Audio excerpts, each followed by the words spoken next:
So this afternoon we're going to start back at the cellular level, and Dr. Michael Teitell, and you can read his CV that's here in the book, certainly an annotated one. If we started to read it, I think we would be at dinner already. So in order to really save time, we're going to bring Michael up, and he's going to talk about the mitochondria and how the mitochondrial genome affects disease and how we might be able to fix that. Michael? So good afternoon. It's a great pleasure to be here. Thanks very much to Larry and to Carissa. I actually got a chance to meet and know Larry a little bit in a meeting that we attended together in Calcutta, India. And it's that experience that allowed us to talk some more and get me here today to tell you the stories that I'm going to tell you. There'll be a little bit more biology, a little bit more science in this presentation than you've heard in the morning sessions. I'm actually going to focus on two main topics in the laboratory. And I'll try and relate it in a more general way to the possibilities of fixing things. We've heard a lot about diagnostics, we've heard a lot about omics, and we even heard a lot about energy and how energy and its infrastructure drives our industrialized and intellectual societies. I'm going to focus on energy as well, but it's going to be the energy of cells. And every cell, you haven't heard much about it so far, but every cell requires energy. Okay. So mitochondria, there's several ways to make energy. There's actually two that we really routinely think about. Glycolysis, which I'm not going to focus on, and oxidative phosphorylation, or the energy that's generated in mitochondria. And so mitochondria are considered little power plants inside cells. They take the materials that you eat, like at our lunch just now, and process it through beta oxidation and something called the tricarboxylic acid cycle, into electron flow that generates, ultimately, ATP, which is the currency of energy in our cells. And mitochondria don't just do that, they do a whole host of other things, including regulating cell death or calcium, cell cycle regulation, and so forth. I'm not going to focus on any of that today. I'm just going to focus on the energy production capabilities of mitochondria. The mitochondrial genome is really an interesting study in itself. It's a small circular genome. It's composed of base pairs around 16 to 17,000 nucleotides in humans. And it encodes for 22 transfer RNA molecules, 2 ribosomal RNA molecules, and only 13 protein encoding genes. And those protein encoding genes encode proteins that sit in the electron transport chain. That's where the ATP is generated in the mitochondria. And it's actually going to be defects that you'll see in the mitochondrial genome here. That's the focus of the work in our lab and how to fix that. How do these defects arise, or how can they come about? So there's a lot of work actually in this area. I won't go into it in detail, but there's two main thoughts in this. One thought is that there's cellular stresses, such as oxidative stresses, built around the idea that your cells respire, that generate free radicals of oxygen, so-called reactive oxygen species. And these reactive oxygen species go on to damage the nuclear genome, but also go on to damage the mitochondrial genome and generate what's known as a mitochondrial crisis, where the mitochondria don't function properly. If you don't have proper energetics, actually the cells lead to a suicide or a cell death. And it's thought that a lot of these mitochondrial mutations accumulate with age, and hence this is a sort of a hallmark, or a classic hallmark, of aging. Another way that you can have defects in the mitochondrial genome is either somatically or inherited, perhaps related to reactive oxygen species or even inherited from your families. And there can be a whole host of mutations that affect the tRNA, the ribosomal RNA, or the protein encoding genes that I just mentioned in the previous slide. It doesn't really matter the source. It's really complicated to think about how to fix these mutations. The main reason why, or one of the main reasons why, is because unlike your nuclear genome, which you have a diploid genome with 23 chromosomes from mom and 23 chromosomes from dad, in all of the cells of your body, you can have 10, 100, 1,000 different copies of the mitochondrial genome. And so to actually repair that genome would be very complicated. So we have to think about approaches, different approaches, to perhaps affect a biochemical repair of this genome if it's damaged. Parenthetically, if this genome is damaged, you're going to have different energy metabolism, and the different energy metabolism is going to affect all aspects of your life, including how you respire, how you have sports capabilities, how you effectively deal with ingestion of food and so forth, because it's an energy balance. So can we repair or control this damage? And we have two very new approaches that I want to tell you about. So the first approach is a generic problem. It's not a specific problem to mitochondria, so it can be applied in many different areas of medicine. And that's a problem that actually occurs that when you think about, if you will, cell engineering or cell surgery, and one way to repair mitochondria would be to change out the mitochondria, it's very hard to think about how you could take things like chromosomes, microorganisms, mitochondria, nuclei, and so forth, and somehow introduce it into cells, including stem cells, in which case you could grow up new organs that have new mitochondrial capabilities, or even into somatic cells. And this is the first problem that we attempted to approach. So the idea came actually from the photothermal therapy ablation field in cancer biology. It's a simple concept. It's really simple, actually.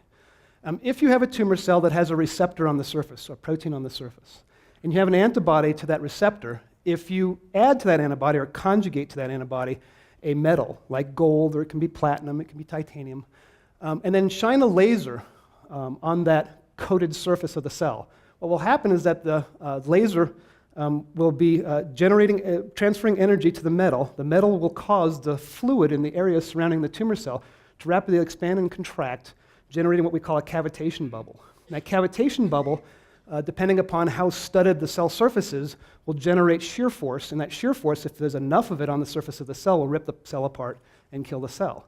And if you could do this, say, in vivo, this would be an effective therapy against certain tumors that have specific receptors on their surface. What we thought was what we call an approach that we generated called photothermal nanoblade. What we thought is that if you could localize that energy on the tip of an injection micropipette or any other structure that looks like this, where you would have active delivery through the bore of the pipette, then we might be able to actually affect nice-sized holes in the surface of the cell without necessarily killing the cell, because the photothermal effect, this expansion and collapse, is very local, and thereby deliver very large things like mitochondria, pathogenic bacteria, or so forth, into cells.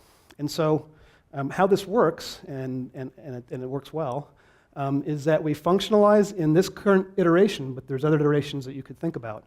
The surface of an injection pipette with gold or titanium nanoparticles or a thin film. And then we pulse with a laser the area that's where the metal is, causing this generation of these cavitation bubbles, and then allow them to collapse. And when that actually happens, if the cell membrane is nearby where this vapor bubble expands and collapses, what will happen is it'll generate a shear force, and that shear force will basically puncture a hole in the cell membrane. Because it's locally damaging, we hoped at the time we generated this that it wouldn't destroy the cell, as opposed to the photothermal therapy that I showed you in the previous slide. This is not microinjection for people who think about or know about microinjection, where pipettes actually enter into the cell. This never enters the cell. We've generated a prototype. It's actually a joystick-based prototype. As you can see here, you can watch how we do the injections on a screen, and this reiterates what I told you earlier, that this is an enabling technology for which there's no current technology.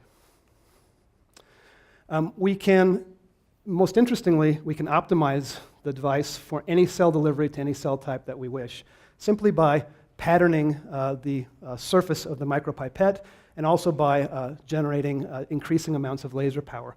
So this is a delay line that allows us to actually observe the kinds of bubbles that we generate near the tip of the micropipette.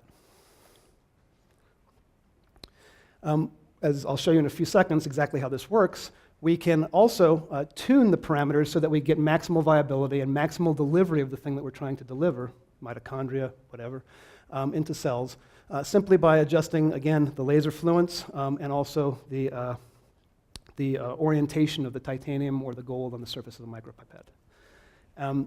What's also important to note is not only do we have a very, very high cell viability when we do this, and we can do this for pipettes with bore sizes up to 2 to 3 microns, which is sufficient to deliver mitochondria, pathogenic bacteria, other microorganisms, possibly even nuclei. But also, once the cells are delivered, something's delivered to the cells, as you see here in this patterned image of cells, the cells then begin to grow. And so it's not just you deliver, they survive, and they're static and they don't grow. We actually can get these cells to grow out. To give you an idea of how this works, what we did was we fixed cells, so these are just HEC293 cells, I believe, with a light glutaraldehyde fixation, and then did what I just told you on the surface of these cells. So in this particular case, we applied a linear laser across the surface of the pipette barrel. And what you'd predict, what you'd expect if you did that, is that you'd see two holes generated because you're heating up the pipette unevenly. And so on the two edges of the pipette, you'd see two holes. And that's exactly what you can see in the cell membrane here blown up. If you used a circularized, non-polarized laser, what you would see is actually a deficit, a defect, the size of the pipette tip in the cell surface, and that's what you can see here. You can imagine some applications in imaging through that defect as well. What's key for actually delivering materials such as mitochondria and pathogenic organisms, nuclei, et cetera, is angling the pipette at the tip of the cell. And so what do you have if you do that is you generate a cut. And it's not a laser-ablated cut. People do have lasers and they cut the surface of the cell. And when they do that, they have a relatively poor viability. But what you get here is you get a cut that actually acts like a little cat door. So we haven't really excised any material. It's just retraction artifact that you see from the fixation. So I could show you this picture. And what we predict, or what we think is going on, is when we deliver through the pipette bore, we actually blow the material in and then the cat door swings shut so that it can repair itself reasonably well. We actually have an electrical impedance paper right now showing the length of time that it takes for this cat door to swing open and close. It's on the order of seconds to minutes. I'm going to show you exactly how this works. If the movie plays, what you'll see right here is you'll see the tip of the pipette. This is in real time. This first delivery will be into the nucleus of this cell. The second delivery will be into the cytosol, and the third delivery into the cytosol. And what you'll see is you'll see a flash. You'll see an alignment, then a flash, then the actual delivery, and you'll see the nucleus or the cytoplasm expand. Again, this is in real time. So you can see the pipette here. It's being aligned. That's the flash, that's the delivery. And it moves to the next guy. This is done by an undergrad in the lab, so it doesn't require any particular kind of technical skill.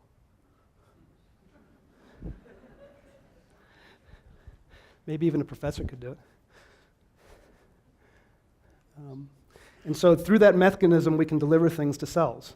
So we wanted to ask, how robust is this technology, and would it be gentle enough, because we're hitting the cells with a laser. The laser is a non-damaging 532 nanometer wavelength laser. Would it be gentle enough to deliver a live organism inside of a cell? And so what we did was, usually infection occurs this way through a bacterial-mediated endocytosis through a receptor, and then there's an escape from the endosome of the bacteria. And that endosomal escape, if you're thinking about an organism like Burkholderia, was thought to require the type 3 secretion system, which allowed the organism to escape into the cytosol, polymerize actin, replicate itself, then lyse the cell and go on and infect other cells.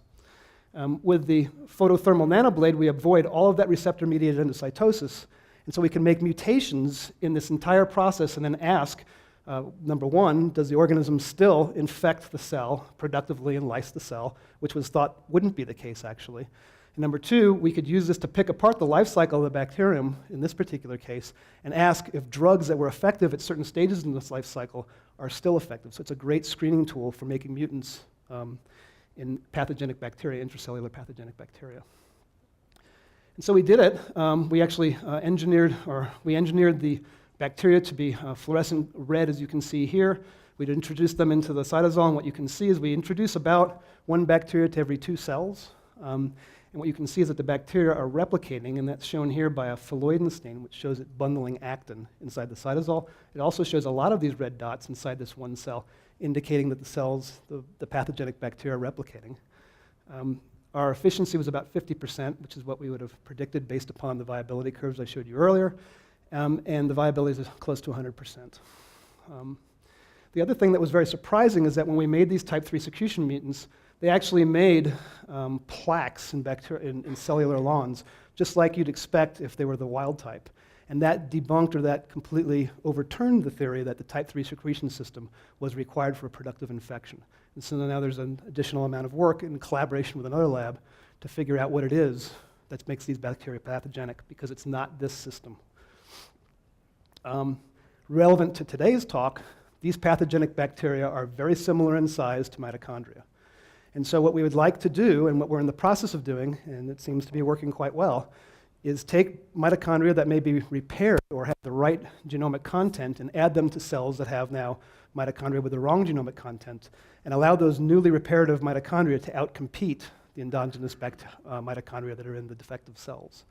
So what you can see here in this confocal micrograph is 2 red dots, which are actually isolated mitochondria, delivered into this cell as an example here, and the z-axis proves that it's actually in the cytosol of this cell. So we have a cell engineering approach. We call it the photothermal nanoblade. It provides nuclear and cytoplasmic delivery. It's not really injection. We can put a variety of things in, plasmids, organisms, organelles. It's relatively rapid, it's automatable, but we can make it into a multiplex platform and do this for 1 million cells in a nanosecond, really. The parameters are tunable, the efficiency is reproducible on just about every cell type that we check, including primary cell types. The pipette never enters the cell.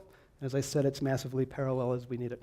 So that's our first approach. The second approach comes from biological investigations and an unexpected result. It has a little bit more technical detail in it, so I'm going to just skip over those parts, show you the relevant things in the data that I present, and I can talk to you about it afterwards if you wish. So there's a lot known about how proteins that are encoded in the nucleus get into the mitochondria to make up the majority of the content of the mitochondrial proteome. You heard earlier today that proteomics will allow us to determine about how many proteins are in the mitochondria, and it turns out there's somewhere between 1,200 and 1,500 proteins. As I told you earlier, only 13 of those proteins are actually encoded in the mitochondrial DNA. Therefore, all the rest of these proteins have to be imported through these various protein import pathways.